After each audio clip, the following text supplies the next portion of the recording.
Times in our lives, we all have pain, we all have sorrow. For if we are wise, we know that there's always tomorrow. Lean on me when you're not strong. I'll be your friend. I'll help you carry on, for it won't be long till I'm gonna need somebody to lean on. I said, call on me, brothers. We're in a hand. We all need somebody to lean on. I just might have a problem. Sing it!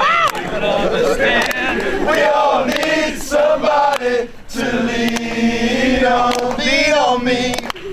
When you're not strong, I'll be your friend.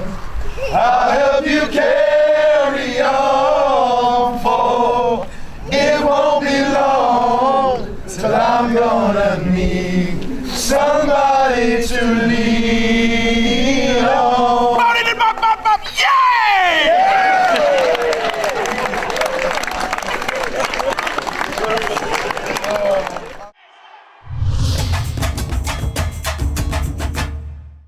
Danny, Carl, it's a day of a test match here in Hamilton. You've been out and about in the community. What have you been up to, Danny? Yeah, so we came down to this marae and we got welcomed amazingly, you know, with some dancing, some hackers, and we even sung our own songs. And it's been an incredible day, hasn't it? Yeah, it's been a really good day. Really welcoming.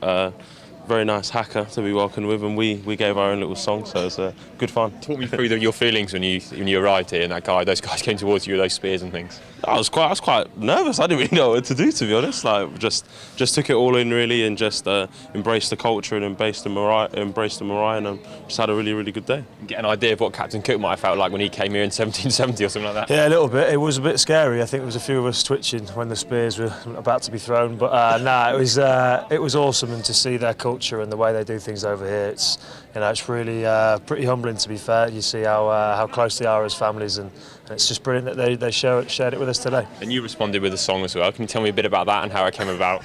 It was a 5-minute throw together job on the bus, but we threw Lean on Me out there at them and finished with the Sync doing a little special. Talk me through your bit. That's not the version I know. Yeah. No, I just had to do a little bit of a Sync special, put my own little jazz on it afterwards, and I think the boys appreciate it, and I think the guys down at Marae liked it as well, so happy days. Who led the singing then? Who's the good singers, Danny?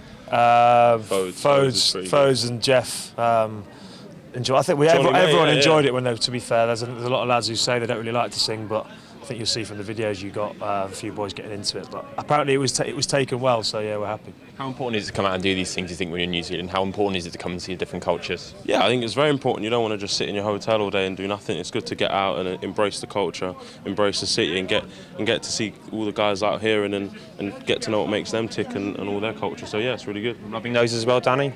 Yeah, we did a bit of rubbing noses and a few kisses with the women. It's just great to see that sort of the side of things. Obviously, I've never been to anything like this, but it's their way of welcoming you. So they looked after us really well, really fed us well, and we had a great time as well. So it's been good. Carl Sinckler's a new man on tour as well. Tell me a bit about Carl Sinckler, your mate from Quins. Yeah, you can see he's a big boy. He well deserves his chance this year. I think he's been exceptional for us when he's got given his chance. Had to bide his time, but he's a young up and coming player, and he'll be wearing an England shirt in no time, I think. Enjoy your cameo against Crusaders. Put a few big hits in, didn't you? Yeah, no, it was just good to get an opportunity. Thanks to the coaches to trust me and put me on the field, and hopefully I repaid that trust and just did what I've been doing for Quins towards the latter end of the season. Chris, James, thanks for joining us on the Player Diary for a bit of a review of the tour before you fly home in about half an hour. James, you selected Chris for this. Can you just explain, first of all, why you did that? Well, I'm not sure everyone at home will know the geography teacher, aka Chris Pennell. Obviously, he's been outstanding for Worcester this season. He's obviously a very good player. I didn't know what to expect, but when I got to meet him, we sort of bonded, really. We just got on very well. He's completely polar opposites to me, very charming, very polite, very quiet, very reserved, and it kind of offsets my general demeanour. Yeah. Feeling mutual, Chris? Yeah, very much. I had a preconceived idea of what James was like as well, and he's proven it to be 100% correct. So, Chris, what's been your rugby moment of the tour if you had to pick one? We might be able to guess what it was, I suppose, but tell us. well, yeah, making my debut, it's got to be my favourite moment. Just an amazing place to do it at Eden Park. Just a huge honour and privilege. Would have loved to have had more game time, but it's it's the whole occasion, and actually getting that first cap just means the world to me. So that's got to be my favourite moment rugby wise. James, rugby moment of the tour, apart from Chris making his debut, of course. Yeah, or his little try, clever grabber through and score. I think for me it was the opportunity to put the white shirt back on again. You never know when it's the last time. Obviously I had knee surgery at the beginning of the season. I wasn't sure that I was going to be able to get back into the opportunity, get back in the mix, and I got an opportunity from Stuart and to get on the field and play. And do you know what, one of the things that I've never done before, which was really special, was as a player we got to explain to the other players what it meant for us to play for England. And I've been lucky enough to get 50 caps, and on my 51st I got the opportunity to share with the players in that first test what it meant to me. And it was quite emotional. I cried a bit like a baby, which I think you probably got on video as well, but hopefully I'll never make it out to social media. We're not allowed to film that, unfortunately, but I did see it with my own eyes. Right, okay. So that was pretty special, and I think just watching some young guys make their debuts was key, and pushing the All Blacks, so far and narrowly, losing to them in those first couple of tests. Best non-rugby moment? There's been a great atmosphere in the camp. What's been your best non-rugby moment, Chris?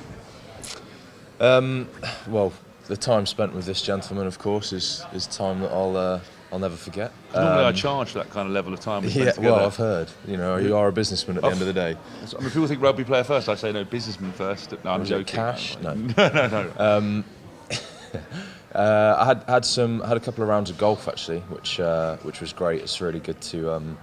I don't think I'll ever get the opportunity to play golf in New Zealand again. So saw some really amazing sights. James, your best non-rugby moment? I think there was a couple. I think the opportunity to go and coach the kids in Auckland was pretty special. I still can't believe they put out 55 youth teams every week. There's a couple of other things we did. Obviously, the culture of New Zealand is so rich, and it's so good to be here. I think a couple of boys went and visited the marae, which I didn't get to go to, but they said that was a really moving moment. I did get an afternoon of paintballing.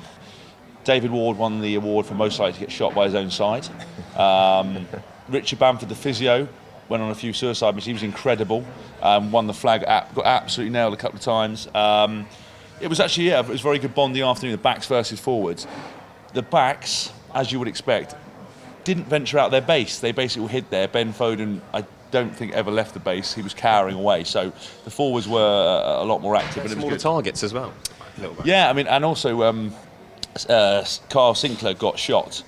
And he threw his gun in the air, rolled around literally like a movie set. It was unbelievable. I think he thought he was going to get an Oscar for it. But that was a good afternoon spent, just a bit of bonding. If you had to pick a top tourist of the tour, who would you pick? There's been a couple of guys for varying moments. In a tour like this, you get every day someone to put their head above the parapet. I mean, Kieran Brooks was very pretty good on the first day. He was late out to a meeting, Graham Roundtree shouted, "Kieran, what have you been doing?" "Sorry, Wick, I was in the toilet." And that was pretty awesome. He literally hadn't spoken since he'd arrived. Johnny May's story of the day, story or fact of the day. Johnny May's outstanding, yeah. Dave Wilson every now and again would chuck in a joke as well, which they went down very well. Probably not to repeat today, but sort of a little bit unexpected. But they were very good, very dry sort of sense of humour. But very cutting and very amusing, very quickly, yeah. It was good. And just finally, tell me a bit about what the atmosphere is like around the hotel today. Obviously, it was a tough loss to the Test boys last night, but what have you done to sort of try and pick them up today?